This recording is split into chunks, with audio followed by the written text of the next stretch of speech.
On behalf of the organizations that are doing this press conference, I welcome everybody to be here. What is happening in India is concerning to everyone. Every human being with a conscience should be disturbed, should be worried from the events that are taking place in my home country, India. India was known in the world to be a secular democracy. Our founding father, the father of the nation, Mahatma Gandhi, had envisioned a country that will carry everyone, irrespective of their religious background, their ethnic background.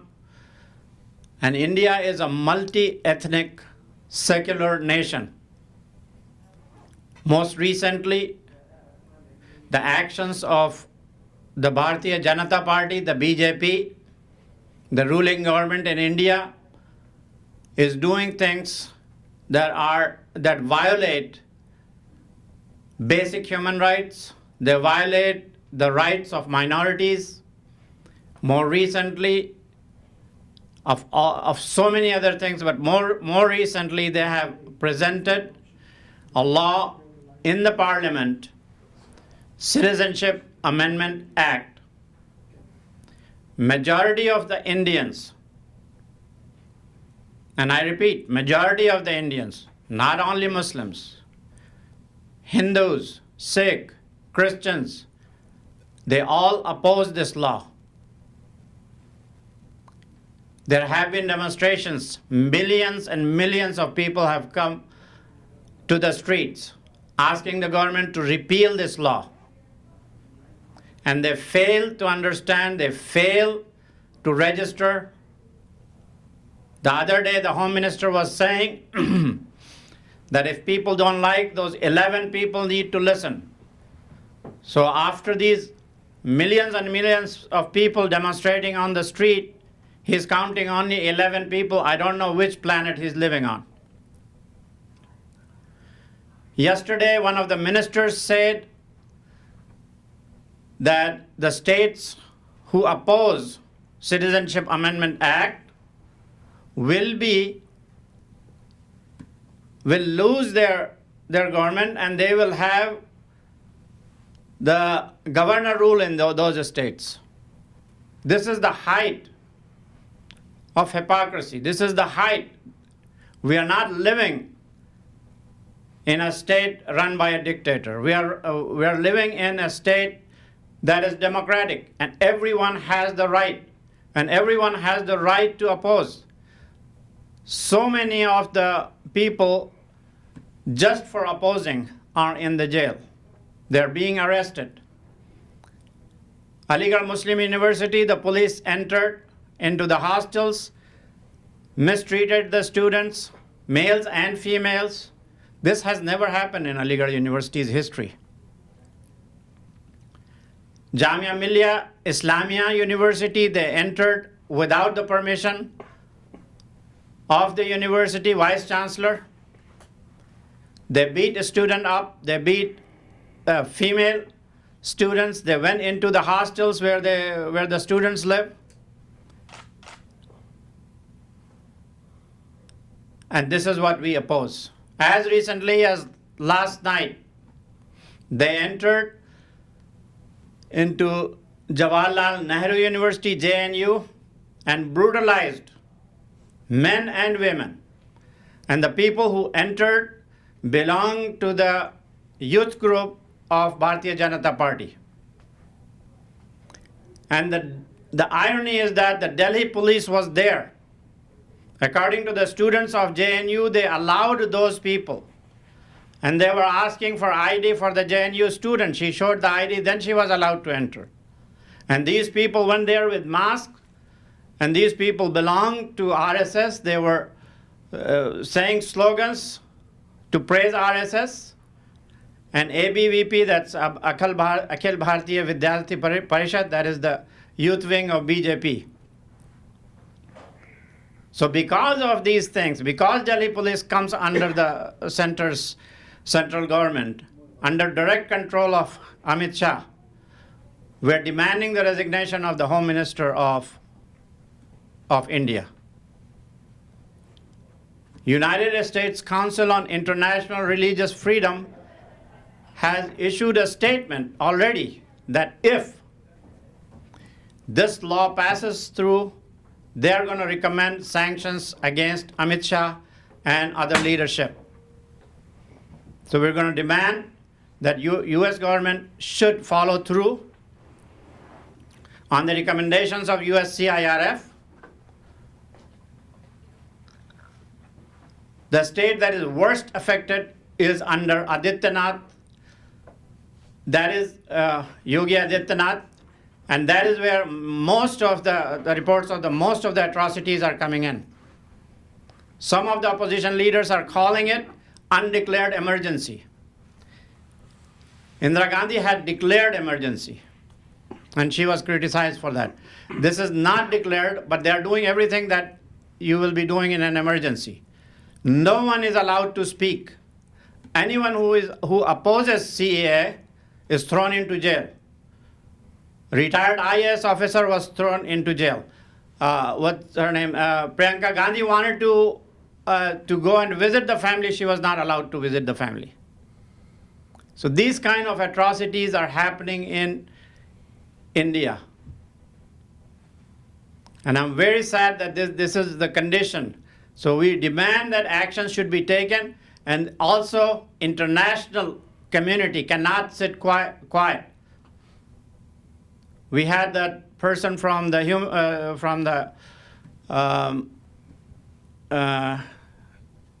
what is that? The watch for no, not human rights. Genocide watch. He said that genocide is in the making in India. We have to stop it now. We do not want to wait until it starts.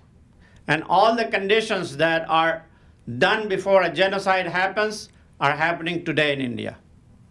Making people stateless. 1.9 million from a stroke of a pen. 1.9 million people were made stateless in Assam itself.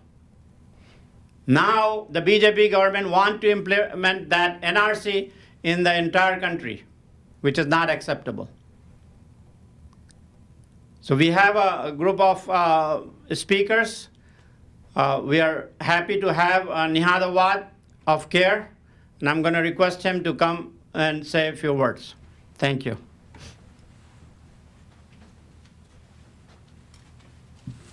Thank you and good morning. Nihad Awad, NIHAD, AWAD, National Executive Director of CARE, the Council on American Islamic Relations. On behalf of CARE, we join our voice with the Indian American Muslim organizations who are standing with Indian Muslims and other minorities in calling on the Indian government to repeal the Citizenship Amendment Act and the National Registry of Citizenship.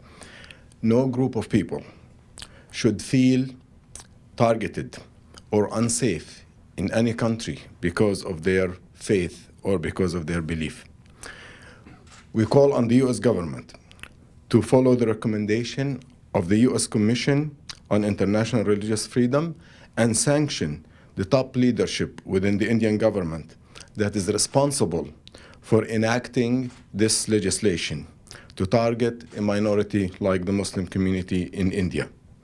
We call on the Congress that it should and must send a clear message that they will not tolerate the Indian government persecuting any religious minority, including Muslims.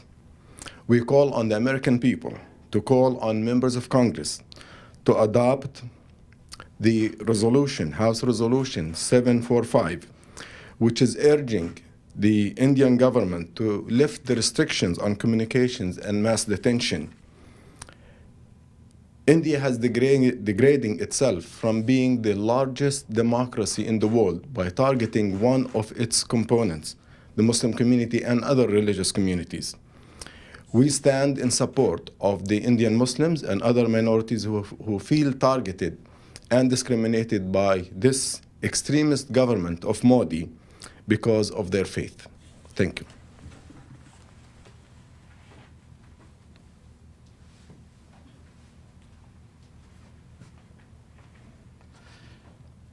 We're gonna invite, we have head of MGate here as well. We're gonna invite YELZ to come and say a few words.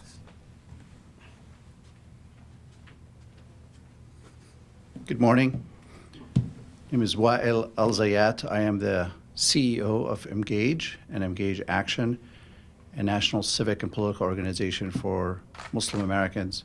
I was previously a U.S. diplomat at the U.S. Department of State for a decade, working on a number of foreign policy issues.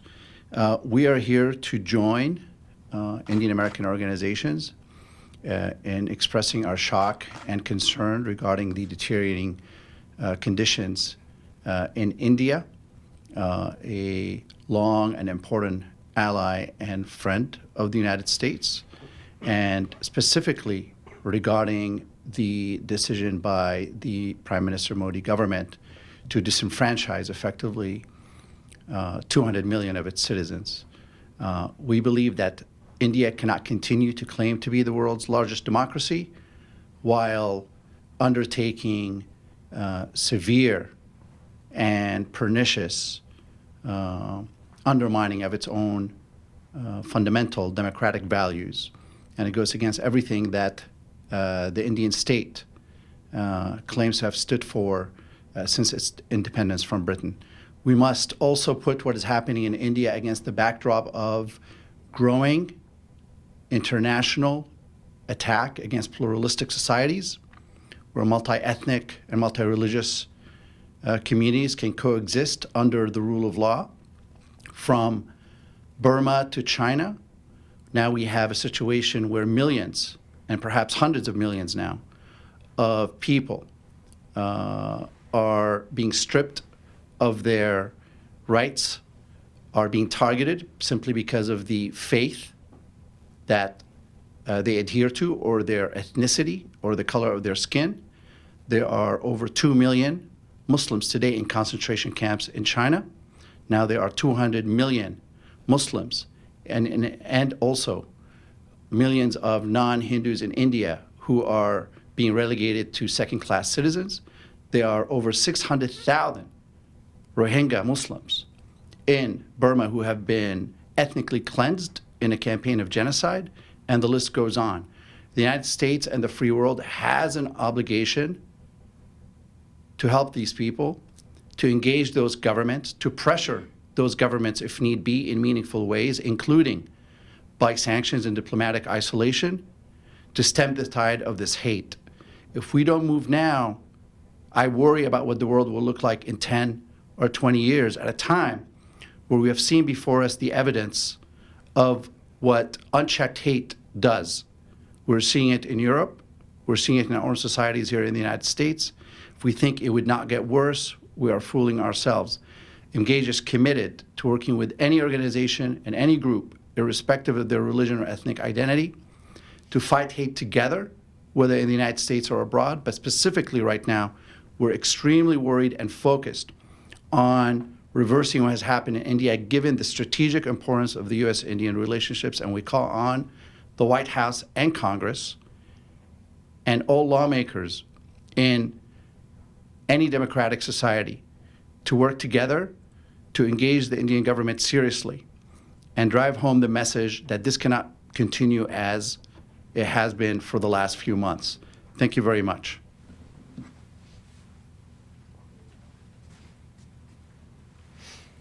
Thank you. We have Zahid Bihari here from the ICNA Council for Social Justice. I'll ask him to say a few words. Bismillah ar-Rahman ar-Rahim. My name is Zahid Bukhari, and I'm Executive Director of ICNA Council for Social Justice. It's a grassroots public advocacy work we are doing. The world has said after World War II, never again. But now the time has come that never again promise of the global opinion is being tested in India. So whatever is last couple of months is happening in India, it is now that looks like that the largest democracy is changing into largest detention camps and maybe a huge genocide of Muslims over there. So I think it's not the issue of, sometime I heard recently hate, as in the context of American politics. No, it is beyond hate what is going on over there. The party which is in power in India, this is the offshoot of RSS. RSS has the ideology of Hitler and Nazism and fascism ideology. So it's a fascism, it's a racism, it's a beyond hate. They like to definitely eliminate the whole Muslim population and other minorities over there. So I think the public opinion here, the policymakers here, the business, big business here, they should think about that. It's not regular hate type thing and they think that everything will be okay. No, those people, they have the ideology, they have like as a creed, they have that mission that the Hindus are their super class or upper class, they are the pure people, and everybody else has to be lived over there either eliminated or as a second citizen. So I think it is a very urgent issue for the humanity. And the global community should think about that. They promised themselves that never again that is happening in India. And I think from ICNA Council of Social Justice, we fully endorse this coalition demands that there must be some urgent action from the US government, from the US Congress, from the US business, big multinational companies, that they should think about how to stop all this. This is the genocide. The danger is very much looming over there. So how to stop those coming genocide, coming detention camps, all those things are being said over there. So whatever we used to study, I used to read in history books in what was happening in Germany, practically that is happening over there and about to happen more in a severe way. So I think it is an urgent call for the world community, for the US government, for the Congress, for the US president, that they should be wake up and do something extraordinary. It's not any regular channel. We had a meeting with the State Department, and they said that we are regular channel. We are asking the Indian government do this thing and don't do this thing. We explained to them this: if India is a regular democracy, they will listen to you. They are not. They are irregular democracy. They are ill democracy. They will not be listening to you. Because this is their creed. They have this ideology that they like to eliminate all this Muslim population and all those minorities over there. So they have to do something extra. Put sanction, cut off all business relations, the special status. They have to do something to warn over there that that the image of India is very much drowning, and that image could be regained if all these acts are being eliminated and shut down from the world community. Thank you very much. Yeah, he mentioned RSS. RSS is the only organization in the world who praises Hitler and is still in operation. RSS RSS was banned in India after a member of RSS had murdered the father of nation, Mahatma Gandhi. Their ban was removed only after they had given it in writing that they will never participate in any political activity in India. And for a very long time, they were not active politically. This is the first time that RSS is involved politically. Narendra Modi himself is a member of RSS. Amit Shah is a member of RSS. Yogi, the Chief Minister of UP, is member of RSS. And we do demand that the United States government should put them in the list of the terrorist organizations and not be allowed to enter United States of America. I'm going to ask Hina Zubairi from Justice for All to come and say a few words.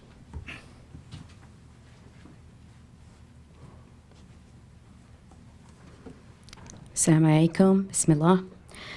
My name is Hena Zuberi, Henazuberi. I'm the director for the Washington Office of Justice for All. I'm also here as an impacted person. I and my family have not been able to contact many of our relatives in India for days. Entire Muslim neighborhoods are empty in Uttar Pradesh, India, fearing mob violence and police brutality. More than 23 people have been killed by police. Phone calls are being tapped by the government, and people are extremely scared to get in touch with their relatives overseas. The last message I received from my cousin, I will not share his name or location for fear of reprisal. He said, "Pray for humanity and stand with the truth." Extremist RSS mobs and police are working hand in hand. RSS, the Rashtriya Sevak Sangh, is the armed militia which controls India today. This is the militia which killed Gandhi. Just last night, when an RSS mob wielding sticks and rods attacked students and professors at the Jawaharlal Nehru University, the police stood by instead of stripping the masked RSS members from attacking unarmed protesters and people at the most prestigious university in the capital city of India. Hundreds of Muslims have been threatened with seizure of property by the Hindu nationalist government in the state of Uttar Pradesh, home to more than 40 million Muslims, over demonstrations against the Citizenship Act. Arbitrary arrests of thousands of Muslims, torture, combined with unpayable fines, have left people in a state of palpable fear. The rise of fascism in India has affected people in all realms of daily life. Many individuals are worried, especially the underprivileged, that they will not be able to prove their citizenship under these new laws. People are frantically trying to get their paperwork in order. However, many do not have the access to documents that they will need to prove their citizenship, especially women. In many areas of India, women are recognized by the paperwork of the men in their households. So this is a terrible situation for many of the women in India. Having worked on getting, and might I remind you, a small spelling mistake can get you stripped of citizenship. We have seen this in Assam, where people are being denied citizenship based on small spelling mistakes made by government officials. And if we just take an 8.8% mistake on the Aadhaar card, which is the identity card in India, that would affect millions of people. Having worked on getting the Rohingya genocide internationally recognized, Justice for All fears for Indian Muslims. We know the early signs when we see them. RSS is a right-wing, nationalistic, paramilitary Hindu national organization. It was formed in 1925 and modeled after the Nazi movement in Germany. Ever since its inception, it has been involved in numerous acts of violence and vandalism targeting India's religious minorities, Muslims, Sikhs, and Christians. They were involved in the anti-Sikh pogroms in 1984, where more than 85,000 Sikhs were massacred all over India. Members of this group were involved. This group has also destroyed the historic Babri Masjid in 1992, and after the demolition of the mosque, thousands of Muslims were massacred all over India. Justice for All and its allies asked the US Secretary of State to designate RSS as a foreign terrorist organization and demand all fundings to RSS via its various fronts be stopped from the United States. We also asked the US and Senate Foreign Relations Committee to urgently visit India on a fact-finding mission, since the Indian media is not fully reporting the real situation.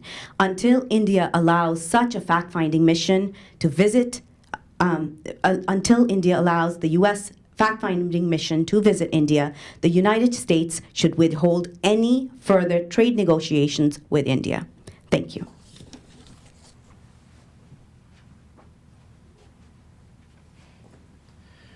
Yes, that is another demand, that we demand that the U.S. should send a bipartisan group to India to find out exactly what is happening.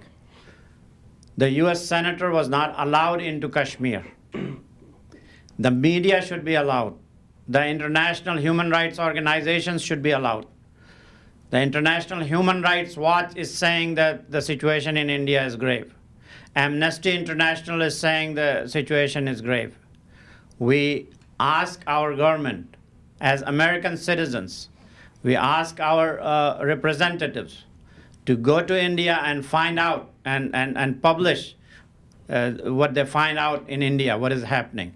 Because the situation that we are getting from UP, that is Uttar Pradesh, the largest state in India, that people are being harassed. They entered into a religious institution where their small children were studying. They were not demonstrating. They were not even out on the street. And they beat the students up. They beat the scholar, Islamic scholar, who is 65-year-old and is a presidential award winner. They arrested him. They tortured him. The people who had looked at him, they were saying it looks as if he was shot with a gun. So these kind of activities have to stop. They have no place in any democratic society. If India wants to sit with the civilized nations of the world, then India has to clean up their act. The Modi government has to clean up their act. With that, I'm going to ask Robert McCaw to read a press statement that will be released to all the media outlets.